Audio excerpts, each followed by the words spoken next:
I'm Bill Korach with the report card, and today we're privileged to have Dr. William Saxton here with us. Dr. Saxton is the head of Citizens for National Security. And before we discuss what Citizens for National Security is doing, I want to ask Dr. Saxton, as a undergrad at MIT and a Ph.D. from Harvard in applied physics, how did you go from there to the world of intelligence to starting Citizens for National Security? Well, originally I was trained as a research scientist at Harvard, and my field was applied physics. But I really didn't care that much to be a techie. I was certainly much more interested at that time in applying the knowledge that I had, the technical knowledge, to current events and current needs, one of which was to be able to spread the word in federal government about computers. And I was able to found the very first federal conference on computers. But it was through that activity that I became knowledgeable about intelligence requirements and national security concerns. I also was able to develop a number of contacts around the world that were potential assets for intelligence. And Citizens for National Security, which is actually a labor of love, was founded as a result of my experience and my recognition of the fact that common ordinary citizens in this country, in the final analysis, I believe, are going to be the ones that save it from our enemies. You know, citizens started this country. They've always stepped up in times of need, with wars, etc. And we're fighting a huge war today. It may be a very silent war, maybe a cultural war. We may someday even have a conventional type war again. And I believe it will be the common ordinary citizens who are the ones that again step up and bail us out. Now, Dr. Saxton, Citizens for National Security has a focus on radical Islam.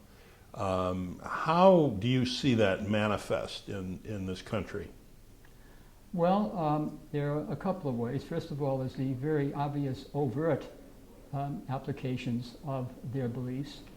9/11, for example, being one of them, a typical one. But they don't just to blow up buildings and kill people. They also have a very covert type of their movement, to stealth jihad, so to speak, in which they find their ways into our institutions very quietly, very silently, below the radar screen.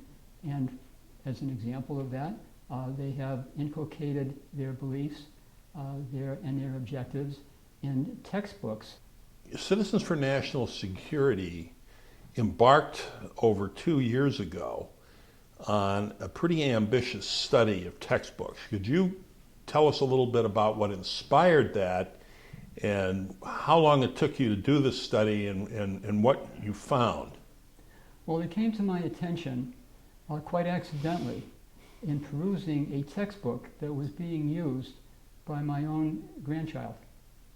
And I began looking at the areas that were of greatest interest to me, for example, Islam as a religion, and the Arab-Israeli conflict, subjects of that nature. And I saw some of the most outlandish and most incorrect content that it just boggled my mind to think that our kids were reading this. And upon further investigation, I found that there was actually an organization that was a spin-out of the Muslim Brotherhood, Council on Islamic Education, that was waging a very purposeful and very targeted campaign to get this information in these textbooks. We got the task force of Citizens for National Security formed to look into Islamic education in public schools. Now, our organization is a totally volunteer organization. We are a 501c3 public charity. Nobody gets paid. It consists of volunteer members who are seriously concerned about national security.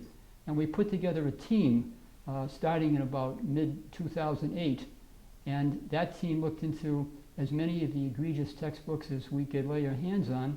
And we produced a report about 14 months later, which very specifically annotated with references a true research, not what passes off as research in a lot of schools today, in a lot of blogs and the internet, etc. But this was bona fide research. You've got to remember, myself and my colleagues who head Citizens for National Security, we all have research backgrounds. In our daily work, our goal is to produce meaningful, accurate data. So this was a true research report. How many misleading or out-and-out false quotes did you find in these textbooks? Well, we looked at about 25 textbooks. These are the ones used predominantly in Florida. They're not all the flawed textbooks that are used, but they're perhaps the most egregious of them all. And we found close to 250 typical examples of misinformation and incorrect content. And plus, all of these books that we looked at, almost all the books had omissions of very significant aspects of history and geography. Now, what sticks in your mind in these omissions and false statements that particularly is particularly egregious or bothersome? Well, the bottom line is they enhance Islam at the expense of Christianity and Judaism. They make Islam look like the perfect religion, and do not view Judaism, Christianity and Judaism in the same way. They basically demean the other religions. What about the politics of Israel? How do they deal with that? Well, as you might expect, with the type of problem we have with these textbooks, they have serious errors in background and in actual fact having to do with the start of Israel and the evolution of Israel, and the position of the Palestinians both back in the 40s as well as right up until today. And they do some really interesting things. For example, you'll find in one of these textbooks a statement that Jesus was a Palestinian.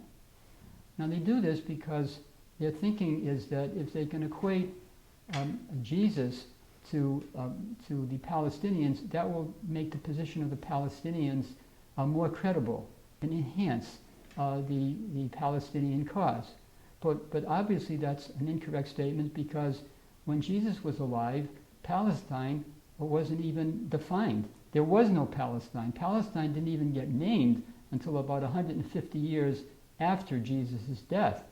So there was a purposeful misstatement in order to attain a political objective.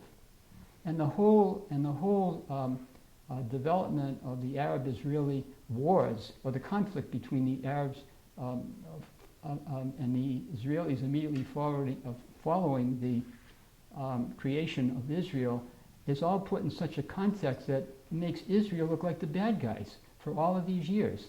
And in fact, that has not been the case. I mean, Israel hasn't been perfectly lily white, but if you read some of these textbooks, it really casts Israel, and in the case of some of the anti-Semitic content, the Jews, in a very unfavorable light.